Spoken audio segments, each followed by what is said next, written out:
저는 미국에서 2번 그리고 한국에서 1번 교회를 개척했습니다. 미국에서 처음에는 제가 살던 집 지하에서 교회를 시작을 했었습니다. 그리고 다른 지역으로 옮겨서는 함께 교회를 같이 섬기게 될 집사님 가정에서 또 교회를 시작을 했었습니다. 2번 다 가정에서 교회를 시작한 거죠. 그리고 몇 달 예배를 드리다가 근처에 있는 미국 교회들을 빌려서 오후 1시 정도에 예배를 드리게 됐습니다. 그렇게 교회를 섬겼던 적이 있습니다. 한국에 돌아와서는 잠실 쪽에 있는 곳에서 상가 2층을 임대하여 빌려서 교회를 개척했었습니다. 거기서 한 1년 반 섬기다가 인천의 서창동으로 와서 다시 이쪽으로 오게 된 것이죠. 이처럼 요즘 시대에 교회를 시작하는 것, 개척하는 것, 이거 쉽지는 않지만 개척하고자 하는 목회자가 의지만 있다, 결심만 선다 그러면 언제든지 그리고 얼마든지 가능한 것이 이 시대의 교회 개척입니다. 일단 교회를 시작을 하게 되면 노회에 있는 몇몇 아는 목사님들이나 이런 분들로부터, 교회들로부터 지원을 받을 수가 있습니다. 또 총회 차원에서도 우리 교단 같으면 처음에 교회를 세울 때 교단이 후원하는 교회가 되면 한 1,500만 원 정도 지원을 받으면서 시작을 할 수가 있습니다. 그리고 또 교회를 시작하면 주변에 있는 아는 지인들이 얼마씩 이렇게 도와준다든지 하면서 이렇게 교회가 처음에는 시작을 할 수가 있습니다. 그런 걸 아주 어렵거나 힘들거나 그렇지는 않습니다. 시작하는 것이 물론 유지되는 것이 중요할 수 있지만 어쨌든 교회 시작은 지금 이 시대도 여전히 그렇게 어렵지는 않습니다. 그러나 지금으로부터 2000년 전에 교회를 만약에 세운다, 교회가 시작된다 한번 생각을 해보십시오. 2000년 전에 교회가 어떻게 시작을 됐을 것인가? 지금과는 전혀 다른 차원의 문제였을 것입니다. 우상과 이방 종교가 즐비하던 시대에 교회라고 하는 개념이 전혀 없던 시대에, 그것도 유대 지역이 아닌 이방인 지역에 예수 그리스도의 교회가 세워진다. 이것은 상상하기 어려운 일일 것입니다. 우리는 오늘 본문 속에서 바로 그런 지역에 세워지는 예수 그리스도의 교회의 모습을 보게 되는 것입니다. 오늘부터 앞으로 이 부분 말씀을 통해서 볼 때 그 교회가 세워진다 하는 것을 우리가 보게 됩니다. 그 교회의 이름이 바로 안디옥 교회입니다. 이 교회가 어떻게 탄생했는가? 헬라 제국의, 그리스 제국이죠.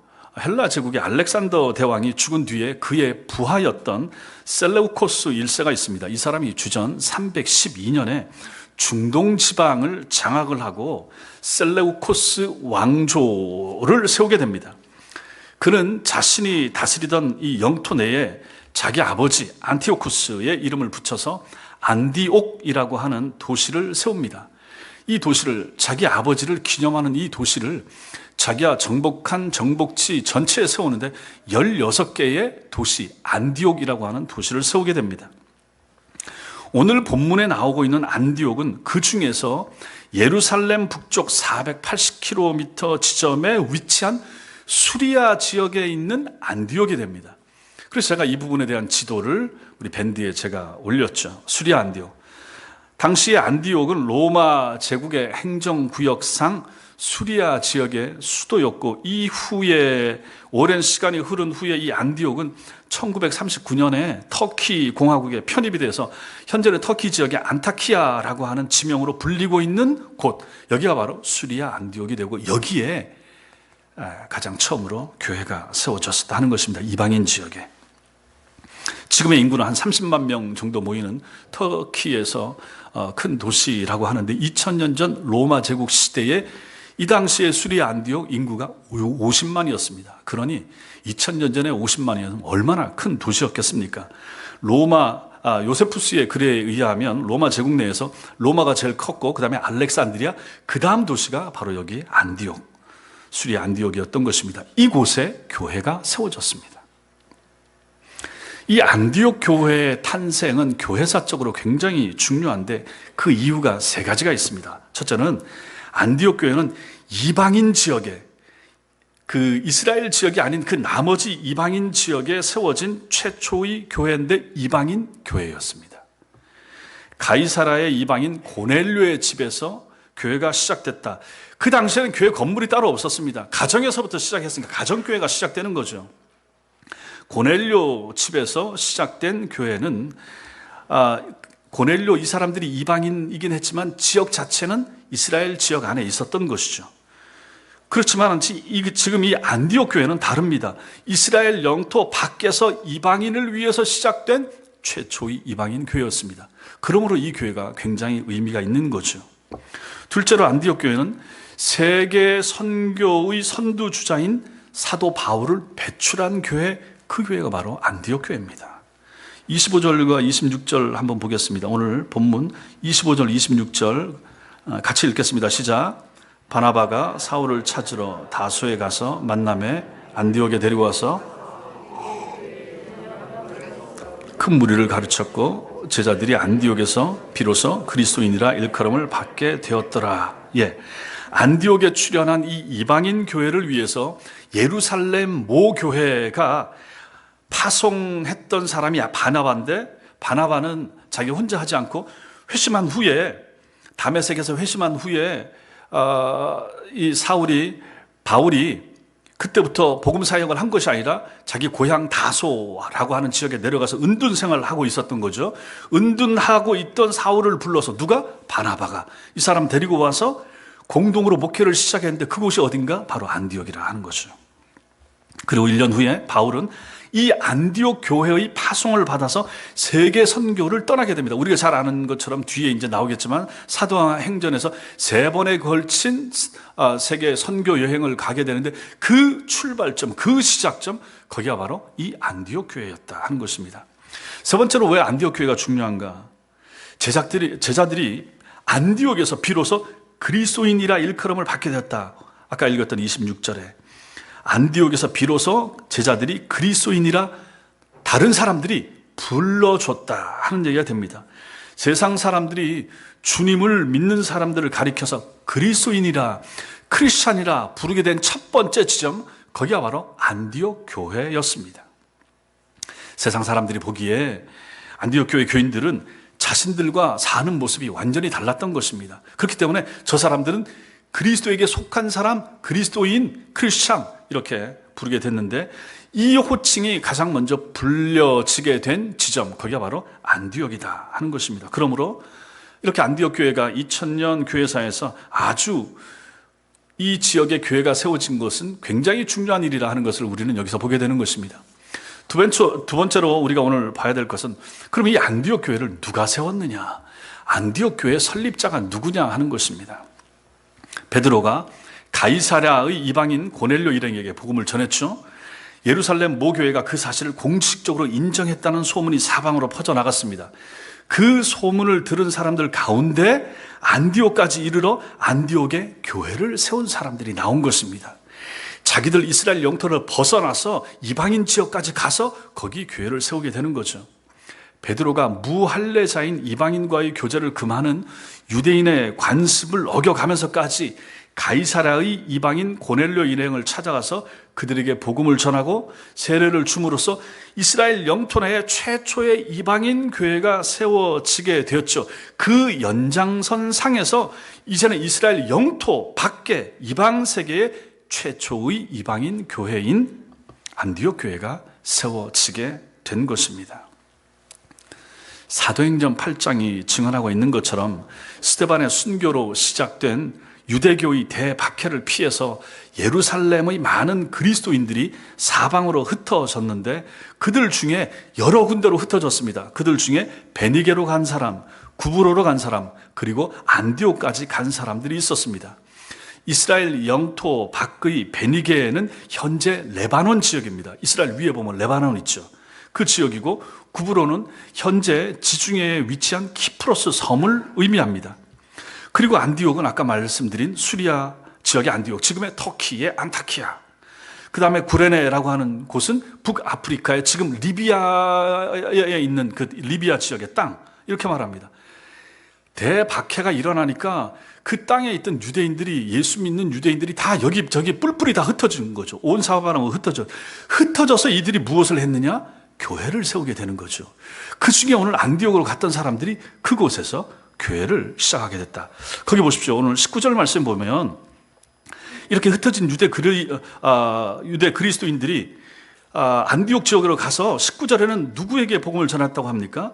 스데반의 일로 흩어진 환란으로 말미암아 흩어진 자들이 베니게와 구브로로 가고 안디옥까지 갔는데 거기서 일단의 사람들은 뭘 했습니까? 유대인에게만 말씀을 전했다. 그 흩어진 지역에 살고 있던 자기하고 똑같은 동족한테만 예수를 전한 거예요. 근데 20절 보세요. 그 중에 구브로와 구레네 몇 사람이, 구브로에서 온 사람 몇 사람, 구레네 출신 몇 사람이 안디옥까지 가가지고 헬라인에게도 말하여 주 예수를 전파하니, 이렇게 말하고 있습니다. 이 헬라인은 이방인들입니다. 그리스인들을 말하는 것입니다. 쉽게 말하면 19절에서 이 유대인 도망자들은 그 지역의 유대인들에게만 복음을 전했지만 20절에 나오는 유대인들은 자신들이 이방인으로 개처럼 취급하던 헬라인에게도 복음을 전했다는 것입니다. 그리고 21절에는 그 숫자가 아주 많았고 이렇게 안디옥 교회가 세워진 소식을 22절에 보니까 예루살렘 교회가 듣고 그것을 인정하기에 이르렀다 하는 것입니다. 그러나 안디옥 교회를 세운 사람들은 누굽니까? 이름이 드러나지 않고 있는 거예요. 여러분, 교회가 시작된 것은 일단 처음 시작은 유대인들로부터 시작됐습니다. 예수님도 유대인이고 나머지 예수님 12제자들 전부 다 유대인들입니다. 유대인들은 자기들만 대단하고 자기들만 택자라 하는 의식이 아주 강합니다. 그래서 이 사람들이 예수 믿고 신자가 됐어요. 예수 믿고 유대교에서 나와서 그리스도를 믿는 신자가 된 거예요. 그렇음에도 불구하고 이들이 복음을 전하는데 자기 동족 유대교를 믿는 유대인들에게만 복음을 전했다 하는 것입니다. 그러다가 고넬료 집안에 가서 베드로가 말씀을 전하게 된 거죠. 베드로는 유대인이고 고넬료는 이방인이고 같은 이스라엘 땅 안에, 근데 이스라엘 땅 안에 성령의 인도하심을 받아서 그들에게 가서 복음을 전하고 고넬료 집에서 교회가 시작된 것입니다. 이스라엘 땅 안에 있는 이방인 교회가 처음 시작됐죠. 그런데 오늘 말씀에 보니까 스데반의 일로 흩어진 사람들이 있었는데 흩어진 사람들이 구브로, 베니게, 안디옥까지 흩어졌는데 19절에 나오는 사람들은 흩어져서 간 지역에서 자기 동족 찾아서 그들에게 또 예수를 전했습니다. 그것도 잘하는 일이지만 20절에 보니까 구레네오와 구브로에서 온 몇 사람은 흩어진 지역에 가서 안디옥에서 그 지역에 있는 헬라인들에게, 이방인들에게 자기와 똑같은 유대인이 아닌 다른 종족 사람에게 복음을 전했다 하는 것입니다. 그리고 그들로 말미암아 교회가 세워진 거죠. 이방인 지역에, 이스라엘을 벗어난 이방인 지역에 유대인이 아닌 이방인이 예수를 믿고 처음 세워진 교회, 그 교회가 바로 안디옥 교회였던 것입니다. 그런데 이 교회를 누가 세웠느냐? 이름이 안 나오는 거예요. 사도행전을 기록한 사람이 누굽니까? 누가죠. 누가복음도 기록한 누가입니다. 이 사람은 직업이 의사입니다. 직업이 의사였기에 의사들이 어떻습니까? 매사에 치밀하고 조직적이고 분석적이잖아요. 그래서 누가는 사도행전에 등장하는 사람들과 동시대, 같은 시대 사람들이었습니다. 그리고 나중에는 사도 바울과 함께 동역합니다. 함께 선교여행도 가게 됩니다. 그렇기 때문에 바울과 관계된 것을 누가 제일 잘 아는가? 누가가 제일 잘 아는 거죠. 누가가 너무너무 잘 아는 것입니다. 안디옥 교회는 바울이 아까 말씀드린 대로 바울이 바나바가 자기 고향에 다소에 내려가 있는데 바나바가 이제 올라가십시다. 같이 주님의 일을 하십시다 하고 바나바가 바울을 다소에서 데리고 와서 안디옥에 왔죠. 안디옥에 와서 여기서 1년 동안 같이 목회했습니다. 그 교회가 안디옥 교회고 여기서 1년 동안 목회를 했습니다. 그 교회의 파송을 받아서 바울이 세계 선교에 나서게 됐습니다. 그렇다면 사도 바울이 자신이 목회하던 그 교회 안디옥 교회를 세운 몇 사람이 누군지 알았을까요? 몰랐을까요? 알았을 것입니다. 얼마 시점도 지나지 않았고 하니까 그거 아는 거 어렵지 않거든요. 알았을 것입니다. 잘 알았을 것입니다. 바울이 그 몇 사람이 누군지 알았다 그러면 바울과 함께 했던 누가, 이 누가복음 사도행전을 기록한 누가가 알았을까요? 몰랐을까요? 알았을 것이요. 바울이 아니까 바울을 통해서 이 교회가 어떻게 시작됐고 하는 거 알았을 거 아닙니까? 목회를 1년 정도 하면서 다 봤을 거니까요. 그러나 누가는 오늘 본문을 기록하면서 그들이 구브로와 구레네 출신이라는 것만 밝힐 뿐 그들의 이름은 끝내 밝히고 있지 않습니다. 아마도 그 당사자들이 하나님의 영광을 위하여 자신의 이름을 드러내려 하지 않는 겸손한 신자였기 때문에 이름 밝히길 꺼려했고, 그래서 바울도 알고 있었지만 이름을 얘기하지 않았고, 누가에게는 얘기했을 수가 있죠. 그럼에도 불구하고, 누가 알면도 불구하고 성경을 기록할 때는 그 사람의 이름을 기록하지 않고 출신만 기록했을 것이라 하는 것입니다. 오늘날 이 시대를 보십시오. 오늘날 우리 시대의 목사나 혹은 장로 혹은 누구라도 자기가 교회를 세웠다라고 하면 자기 이름을 그 교회에 남기고 싶어 하지 않습니까? 누구라도. 그리고 후대가 기억해 주는 것을 당연시하는 경우가 얼마나 많습니까? 내가 이 교회를 세웠습니다. 그 세운 분의 이름, 그 뭐 나쁜 것은 아닙니다. 근데 또 어떤 분들은 자기가 세운 교회가 몇 개라 자랑 삼아서 내가 목회하면서 목회하는 30년 동안에 50년 동안에 내가 어느 지역에 어디 교회를 몇 개 세웠습니다. 이렇게 얘기하시는 분들도 계십니다. 혹은 내가 주님의 일을 한 지 50년이 됐습니다. 성역 50주년 기념 감사 예배 이런 것도 드리기도 합니다. 어쨌든 자신의 공로, 자기가 한 일 이런 것을 드러내고 싶어 하고, 또 교인들이나 이런 분들이 또 그것을 높이고 하고 싶어 하는 것입니다. 그러나 오늘 말씀에 보니까 안디옥 교회를 세웠던 사람들은 그러지 않았습니다. 자신을 드러내지 않았고, 바울이나 누가도 그 사람을 알았을 수 있지만 그럼에도 불구하고 그들이 원치 않았기 때문에 그들의 이름을 밝히지 않았고 성경 속에 이름이 들어가지 않은 것입니다. 우리 장로교의 토대를 놓은, 장로교를 시작한 분들이 존 칼빈과, 프랑스의 존 칼빈과 스코틀랜드의 존 낙스라고 할 수가 있습니다. 근데 이분들을 생각을 해보십시오. 존 칼빈은 자기가 죽거라면 자기 묘비에 다른 거 쓰지 말고 존 칼빈의 약자 JC 이것만 써라 했습니다. 그래서 처음에는 사람들이 목판으로 JC만 새겼습니다. 그 다음에 시간이 좀 지나가니까 거기다가 이제 돌 비를 조그맣게 했죠. 지금은 좀 더 이제 지역에서 비문을 새겨놨습니다. 그럼에도 불구하고 제가 밴드에 사진 올린 것처럼 그 무덤은 허술하기 짝이 없습니다. 한 번에 금방 찾기도 어려울 정도라고 합니다. 존 낙스도 마찬가지입니다. 존 낙스 같은 경우는 아예 자기 이름 약자조차도 적지 말라 했습니다. 그래서 나중에 봤더니 그 존 낙스의 무덤이 지금은 주차장 부지가 되어 있습니다. 칼빈의 무덤은 제네바 시립묘지 707번에 가면 그 허름하게 되어 있고, 존 낙스의 무덤은 자기가 섬겼던 세인트 존 자일스 철치 교회의 주차장 부지로 다 바뀌었습니다. 그래서 존 낙스의 무덤이 있었던 곳에 팻말만 바닥에 해놨죠.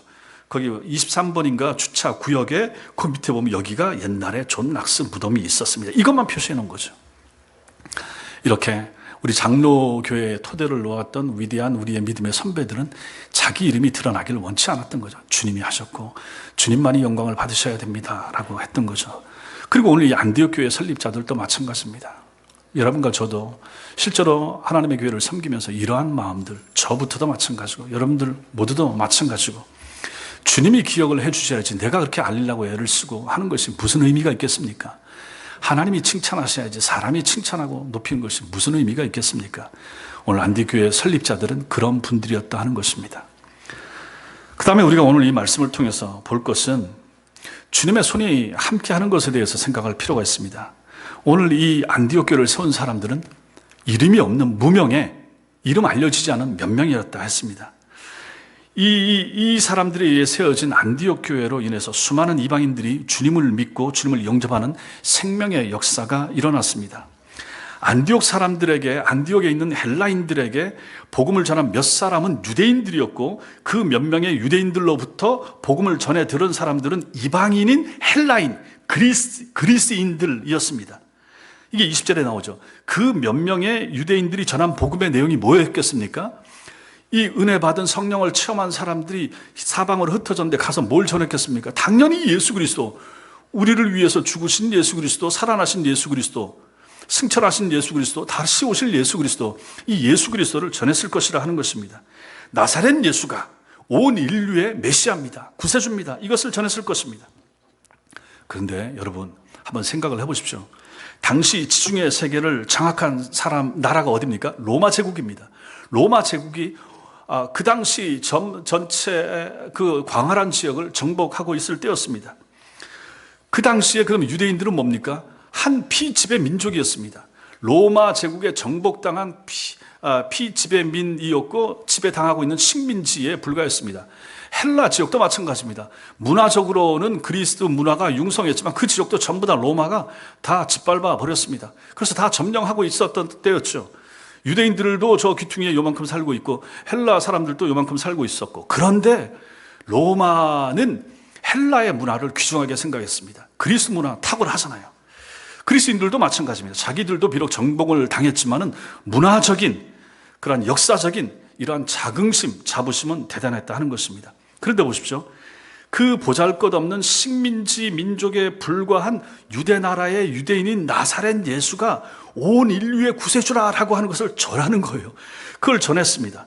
근데 그 말을 전해 들은 헬라인들, 그들이 누굽니까? 지금 말씀드린 것처럼 자기 민족과 문화에 대해서 엄청난 자부심과 긍지를 소유한 이 사람들이 바로 그 예수를 영접하고 있다 하는 얘기입니다. 이게 가능했겠습니까? 이걸 어떻게 설명하면 여러분들이 이해를 할 수가 있겠습니까? 지금 보니까 김치, 한복, 이것도 중국이 자기네 나라 거라 막 이렇게 말을 하고 있습니다. 자기가 내가 원조라 하고 중화 사상 가지고 지금 세계를 좌지우지하려고 하는 사람들입니다. 만약에 이 중국 사람들이 세종대왕님을 존경하면서 한글을 배우겠다라고 나서는 일이 가능하겠습니까? 이거 불가능합니다. 그것과 비슷한 형태가 지금 헬라 사람들이 유대인인 예수에 대하여 자기네 구세주로, 내 영혼의 구세주로 받아들이는 것이 이것과 비슷하지 않을까, 이렇게 설명을 해볼 수 있는 것입니다. 불가능합니다. 근데 이 일이 어떻게 가능했을까요? 어떻게 그런 헬라인들이, 어떻게 그런 이방인들이 한 나사렛 33살의 젊은 청년을 자기의 메시아로, 구세주로 어찌 받아들일 수 있었겠습니까? 가능한 일이 아닌데 어찌 가능합니까? 21절 같이 읽겠습니다. 시작. 주의 손이, 답이 무엇입니까? 주의 손이, 하나님의 손이 함께 했기 때문에 가능했다는 것입니다. 하나님께서는 안디옥에 살던 헬라인들에게 담대히 복음을 전했던 무명의 유대인 몇 사람을 귀하게 여기셨습니다. 그래서 하나님께서 당신의 손, 천지를 창조하신 권능의 손으로 그 무명의 몇 사람을 붙드시고 그들을 도우셨던 것입니다. 그리고 그들과 함께 했습니다. 그리고 그 하나님의 손으로 인해서 안디옥에 살던 헬라인들 가운데 생명의 역사가 일어나게 되었던 것입니다. 그들 중에 수많은 사람들이 믿음을 갖게 됐고 예수께로 돌아오는 회심의 역사가 일어나고 만 것입니다. 그 무명의 몇 명의 사람들로 말미암아 그들을 하나님께서 사용했더니 정말로 놀라운 일이 일어났다 하는 것입니다. 성도 여러분, 주의 손이 함께하는 곳에 역사가 일어납니다. 믿으시기 바랍니다. 주의 손이 함께 하시는 곳에만, 주의 손이 함께하는 사람에게만 역사가 일어나는 법입니다.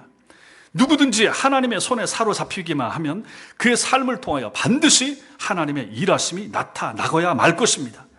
하나님께서 당신의 손을 내미셔서 만약에 그 하나님의 손이 우리를 돕기만 한다면 생명을 살리는 역사가 일어나지 않겠습니까? 우리같이 무명의 사람들, 이런 걸 보면 우리가 참 공감대가 생기게 되지 않습니까? 우리가 어찌 바울같이 베드로같이 되겠습니까? 그러나 무명의 그리스도인들은 우리와 비슷한 사람들일 거란 말입니다. 이들을 통해서 하나님이 일을 하셨다. 이들을 통해서 이방인 최초의 교회를 세우셨다. 어찌 가능했을까? 하나님의 손이 함께하니까 가능하더라. 그렇다면 하나님의 손이 나와 함께한다면, 하나님의 손이 우리 가정에 우리 아이들과 함께한다면, 하나님의 손이 우리 주일학교 아이들과 우리 중고등학생, 우리 청년들을 붙든다면 어떤 놀라운 일이 앞으로 30년 후에 50년 후에 생기게 될지 우리가 어찌 가늠할 수 있겠습니까? 하나님의 손이 우리를 붙든다면, 우리 가정을 붙들고 우리 교회를 붙든다면 얼마나 놀라운 일이 일어나겠습니까? 주의 손이 우리 교회와 함께 하시면 수많은 사람들이 믿고 돌아오게 될 것입니다. 주의 손이 우리 전도부 회원들을 붙드신다면, 주의 손이 우리 성도님들 도와주시고 함께 하신다면 우리 이 시형 지역에, 이 근처에 죽어있던 영혼들이 하나님 앞으로 돌아오게 되는 날이 일어날 줄 믿습니다. 그런 역사가 우리 교회를 통하여, 여러분들을 통하여 나타날 수 있게 되길 바랍니다. 마지막으로 주의 손이 함께한 사람들의 경우를 한번 보겠습니다. 여러분, 모세 80세가 되기까지 미디안 광야에서 뭘 했습니까? 양을 쳤죠. 양치기였습니다.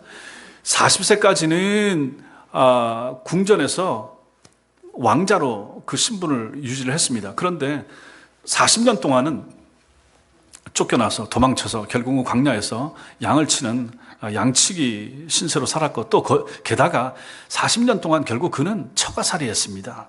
그가 가진 모든 것은 자기 것이 아니었죠. 장인어른 겁니다. 장인어른에게 얹혀서 살았던 거죠. 그가 소유하고 있는 것은 뭡니까? 양들을 인도하기 위해서 썼던 자기 손에 있는 나무 막대기 지팡이 이거 하나밖에 자기 것이 없었던 사람이 모세입니다. 그런데 하나님께서는 그 초라한 노인 모세에게 애굽에서 노예로 신음하는 이스라엘 백성들을 해방시키라 하는 것을 명령을 하셨습니다. 애굽이 어떤 나라입니까? 그 당시에 세계 최강국이었습니다. 그런데도 하나님께서 모세를 보내시면서 한 명의 군사를 붙여줬습니까? 날선 칼 하나를 들려줬습니까? 아무것도 없이 네가 가서 내 백성들을 이끌어내라. 아무것도 주지 않은 채 애굽의 바로와 맞서서 이스라엘 백성을 해방시키라 하나님께서 명령하신 것입니다. 가능합니까? 상식적으로 가능합니까? 불가능합니다. 그러나 모세는 겸손하게 하나님의 명령에 믿음으로 순종했습니다. 가족들을 데리고 자신의 유일한 재산인 마른 지팡이를 들고 애굽을 향해서 출발하는 모습을 출애굽기 4장 20절이 이렇게 묘사를 하고 있습니다. 출애굽기 4장 20절에 보면 모세가 저기 자막에 있습니다. 같이 읽겠습니다. 시작. 모세가 그의 아내와 아들들을 모세가 하나님의 지팡이를 손에 잡았더라. 맨 마지막에 하나님의 지팡이를 손에 잡았더라. 저거 그냥 나무 막대기예요. 무슨 우리가 옛날에 쉽게 영화 보면 모세 손에 그냥 모세 키보다 큰 멋진 지팡이 아니에요. 그냥 별 볼 일 없는 어디서나 주울 수 있는, 여러분들 등산 가다가 주워서 대충 쓸 수 있는 그 나무 막대기하고 똑같은 막대기입니다. 평소에 양을 칠 때 사용하는 그 마른 막대기였지만 하나님의 손이 모세와 함께 하시자 그때부터 그 막대기는 뭡니까? 하나님의 지팡이가 되었던 것입니다. 모세가 그 지팡이, 그 마른 막대기를 앞으로 내밀었을 때 어떻게 됩니까? 폭 32km의 홍해가 반으로 쫙 갈라졌습니다. 그 지팡이로 커다란 반석을 내리치니까 어떻게 됩니까? 최소한 200만 명 이상의 무리들이 먹을 수 있는 생수가 강물처럼 터져나왔습니다. 하나님의 손이, 천지를 창조하신 하나님의 전능하신 손이 그 마른 막대기를 잡고 있던 모세와 함께 했기 때문에 그런 역사가 나타난 것입니다. 그렇다면 모세는 자기 손에 마른 막대기를 잡았지만 모세 자신은 누굽니까? 자기가 마른 막대기예요. 80살 먹은 노인이고 처가살이 하는 노인 모세예요. 아무것도 가진 것이 없어요. 그런데 그를 하나님이 손에 붙드시니까 그 사람을 통하여 이 놀라운 일이 일어나더라 하는 것입니다. 중요한 건 무엇입니까? 나무입니까? 모세입니까? 아니죠. 뭐가 중요합니까? 하나님의 손이 누구를 잡는가? 그게 중요한 것이 되는 것입니다. 다윗도 마찬가지입니다. 베들레헴의 어린 목동이었던 다윗이 이스라엘 왕이 되어서 이스라엘 역사를 새롭게 할 수 있었던 것 역시 그 자신의 능력 때문이 아니라 하나님께서 당신의 손으로 다윗을 붙잡아 주셨기 때문입니다. 다윗은 자신과 함께 하시는 하나님의 손을 시편 139편 7절부터 10절에서 이렇게 말합니다. 같이 읽겠습니다.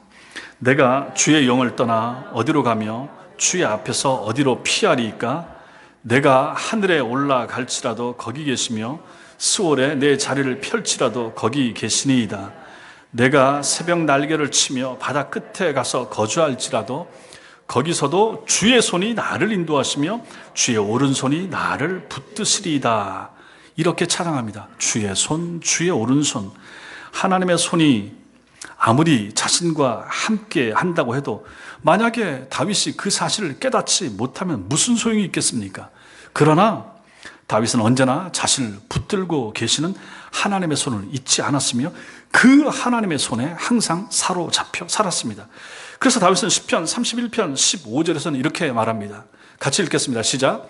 나의 앞날이 주의 손에 있사오니 내 원수들과 나를 핍박하는 자들의 손에서 나를 건져주셔서. 이것은 다윗의 고백입니다. 하나님의 손이 나를 붙잡고 계십니다. 고백한 거죠. 우리가 다윗을 잘 압니다. 평생 모함을 받았죠. 그래서 살해, 협박과 위협에 시달리면서 이리저리 도망다니면서 살아야 했습니다. 자기 장인이었던 사울 같은 경우는 자기 사위 다윗을 잡겠다고 3,000명의 특공대를 조직해서 보낼 정도로 그렇게 거친 인생, 힘든 인생을 산 사람이 다윗이었습니다. 근데 다윗은 그렇게 자기를 죽이려고 하는 사람들을 그 적들과 똑같은 방법으로 그들과 대응했습니까? 아닙니다. 그러지 않았습니다. 다윗은 달랐습니다. 그의 미래가, 그의 시간이, 그의 생명이 그들의 손이 아닌 하나님의 손 안에 있음을 다윗이 믿었습니다. 그리고 하나님께서 책임져 주신다 하는 것을 확신했기 때문입니다. 여러분, 오늘날 이스라엘 사람들이 그들의 국기에, 이스라엘 국기, 그들의 국기에 별을 그려놓고 다윗의 별이라 부르고 있죠. 그 정도로 다윗을 이스라엘 사람들은 잊을 수가 없는 거죠. 이렇게 된 것은 결코 우연이 아닙니다. 3000년 전 다윗이 자신을 붙들고 계시는 하나님의 손을 의지하면서, 의식하면서 하나님의 손에 사로잡혀 살았던 결과 오늘날까지 이스라엘 사람들은 그 다윗을 잊을 수가 없는 것입니다. 예수님도 마찬가지입니다. 인간을 구원하기 위해서 이 땅에 오신 예수님께서는 무슨 제왕이나 재벌 혹은 대학자의 모습으로 이 땅에 오시지 않았습니다. 그분은 달동네의 나사렛의 가난한 목수의 아들이었으니 그분도 목수하셨겠죠. 그 보잘것없던 목수가 인간의 죄값을 대신 치르기 위해서 십자가에 못 박혀 죽으신 것입니다. 그뿐만 아니라 그 골고다 언덕에서 처형된 목수 예수가 죽은 후 사흘 만에 다시 살아난 것입니다. 그래서 부활의 첫 열매가 되신 것입니다. 이게 어떻게 가능했을까? 어떻게 그렇게 초라했던 사람이 목수에 불과했던 33살에 일찍 처형당한 그 사람이 어찌 이런 일이 가능했을까? 주님의 부활의 원천이 무엇이었을까?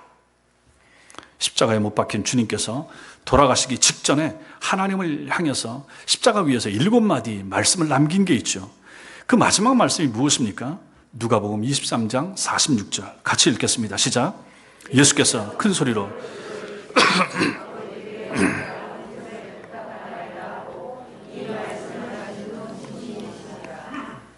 인간의 몸을 입고 이 땅에 오신 예수님께서는 동정녀 마리아를 통한 출생에서부터 십자가의 죽음에 이르기까지 철저하게 하나님 아버지의 손에 당신 자신을 맡기고 사셨습니다. 그래서 그분은 비록 나사렛의 가난한 목수로 사셨지만 인간의 죄값을 대신 치르기 위해서 십자가에 못 박혀 죽으시면서도 자신의 영혼을 하나님께 온전히 맡기셨던 것입니다. 우리 주님의 영혼과 육신을 맡으신 하나님께서 어떻게 하셨습니까?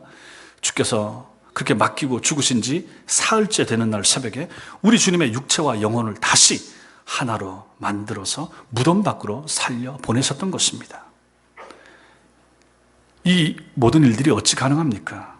하나님의 손이 함께 하기 때문에 가능했습니다. 주님께서 당신의 영혼을 주님의 손에 맡기고 주님의 영혼을 맡으신 하나님께서 당신의 능하신 손으로 예수 그리스도의 영혼과 그분의 육체를 책임져 주셨기 때문에 이 모든 부활의 일이 가능했던 것입니다. 부활은 하나님의 손의 역사입니다. 부활은 하나님의 손이 함께 하실 때 인간 세상에서 일어날 수 있는 가장 놀랍고 가장 신비로운 사건이 무엇인가를 우리에게 보여주고 있습니다. 어찌 죽은 것이 살아날 수 있습니까? 이 꽃들도 좀 있지만 이거 시들 수 있고 죽을 수 있습니다. 이 땅의 모든 것이 그렇습니다. 개미 한 마리 죽으면 다시 살릴 수 없습니다. 과학이 아무리 발달을 해도 아직까지는 그런 힘을 발휘할 수 없습니다. 그런데 예수님은 죽었다가 살아나셨습니다. 그 일을 누가 하셨습니까? 하나님께서 하셨다 하는 것입니다. 나아가서 주님의 부활은 무엇입니까? 아까 우리 찬양 불렀던 것처럼 주님의 부활은 무엇입니까? 여러분과 저 우리 부활의 예표가 됩니다. 예수께서 죽었다 부활하신 것은 여러분과 저도 훗날에 죽었다가 다시 살아날 날이 있을 것이라는 것을 보여주고 확신해 주는 증표로서 예수의 부활이 중요한 것입니다. 그래서 부활절을 우리가 축하하는 거예요. 그래서 감사하는 거예요. 그래서 감격하는 거예요. 나도 죽겠지만, 나도 육체는 죽겠지만 살아날 날이 있을 것이다. 아니, 우리가 성경을 통해서 그걸 믿잖아요. 이게 안 믿으시면 기독교는 사기입니다. 목사는 사기꾼 중에 사기꾼입니다. 이 모든 부활을 누가 역사하시는가? 누가 일으키시는가? 하나님의 전능하신 손이 한다 하는 것입니다. 이걸 믿는 사람들이 누굽니까? 신자입니다. 이게 믿어지는 사람들, 이게 크리스찬입니다. 성경 속에 이런 거짓말 같은 내용이 믿어지는 사람들, 이 사람이 바로 크리스찬이다 하는 것입니다. 여러분과 제가 이 놀라운 부활의 사실을 확실히 믿고 살아가는 그런 하나님의 사람들 되시기 바랍니다. 사랑하는 성도 여러분, 마른 막대기와도 같았던 모세가 하나님의 손에 붙들려 하나님이 사용하시자 출애굽의 대역사가 일어났습니다. 양치는 목동에 불과했던 다윗이 하나님의 손에 사로잡혀 하나님의 도구가 되자 3000년이 지난 지금까지도 이스라엘의 별로 그는 기념되고 있습니다. 십자가에 못 박혀 돌아가신 예수님을 하나님의 손이 붙드시자 죽음을 깨뜨리고 영원한 부활의 구주가 되고 말았습니다. 오늘 본문 속에 나타나는 성령의 은혜를 체험한 무명의 몇 사람이 하나님의 손에 사로잡히자 안디옥의 헬라인들에게 복음을 전하여 생명의 역사를 일으키고 그 지역에 처음으로 주님의 교회가 세워지게 되고 말았습니다. 하나님의 손이 함께하면 무슨 일이든지 일어난다. 놀라운 사실 아닙니까? 이처럼 주님의 손, 하나님의 손, 전능자의 손이 함께하는 것이 중요합니다. 이사야서 41장 10절 말씀 같이 읽겠습니다. 시작. 두려워하지 말라. 내가 너와 함께함이라. 놀라지 말라. 나는 내 하나님이 됨이라. 내가 너를 굳세게 하리라. 참으로 너를 도와주리라. 참으로 나의 의로운 오른손으로 너를 붙들리라. 이것이 주님의 약속입니다. 하나님께서 당신의 손으로 우리를 붙들어 주시겠다. 모든 신자들을 향한 하나님의 약속이 바로 이 말씀이 되는 것입니다. 이뿐이 아닙니다. 이사야 49장 15절과 16절 말씀도 참 감사한 말씀입니다. 읽겠습니다. 시작. 여인이 어찌 그 젖먹는 자식을 잊겠으며 자기 태에서 난 아들을 긍휼히 여기지 않겠느냐. 그들은 혹시 잊을지라도 나는 너를 잊지 아니할 것이라. 내가 너를 내 손바닥에 새겼고, 여기까지 내가 너를 내 손바닥에 새겼고. 하나님께서 여러분과 저를 잊지 않으시려 하나님의 전능하신 손바닥에 내 이름을 새겨주셨다. 이게 말이나 될 법한 일입니까? 얼마나 감사합니까? 이 땅에서 사람이 사람을 배신하는 일이 얼마나 많고 가족 사이에도 등지고 갈라서고 원수가 되는 일이 얼마나 많습니까? 그런데 우리 주님께서는 여러분과 저를 잊지 않으신다. 잊지 않으려고 여러분과 저의 이름을 손바닥에 새겨서, 이거는 굉장히 쉬운 표현으로 우리에게 당신이 어떤 일을 하는가를 설명하는 거예요. 우리가 뭘 잘 모르거나 자꾸 잊어버리면 손바닥에 새기고 뭐 하잖아요. 그런 것처럼 심지어 우리 몸에 문신을 새기는 것도 마찬가지입니다. 잊지 않기 위하여, 기념하기 위하여, 기억하기 위하여. 그런데 하나님께서 여러분과 저의 이름을 우리가 잘 이해할 수 있도록, 무지한 우리가 이해할 수 있도록 내가 너를 얼마나 아끼는지, 내가 너를 얼마나 챙기는지, 내가 너를 얼마나 사랑하는지를 보여주기 위해서 네 이름이 내 손바닥에 새겨있다, 이렇게 말씀하실 정도라는 것입니다. 이런 예수가, 이런 하나님이 우리에게 믿어지는 것, 이 자체가 기적인 것이죠. 성도 여러분, 그러면 우리는 무엇을 해야 하겠습니까? 여러분과 저는 이제 이런 일방적인 사랑을 듣고 보고 배우고 이런 말씀을 읽었는데, 그럼 우리는 무엇을 해야 하겠습니까? 우리 손을 내밀어서 하나님의 손을 붙잡아야 됩니다. 능력의 손, 기적의 손, 역사를 바꾸는 손을 잡으시는 것이 필요합니다. 이게 신앙입니다. 이게 믿는 겁니다. 그 주님을 붙잡는 거예요. 주일날 교회에 와서 예배 드리면서 말씀 가운데 우리가 주님을 붙잡는 것입니다. 매일매일 주님을 붙잡는 것이 필요합니다. 그 손에 여러분의 생애를 맡기는 거죠.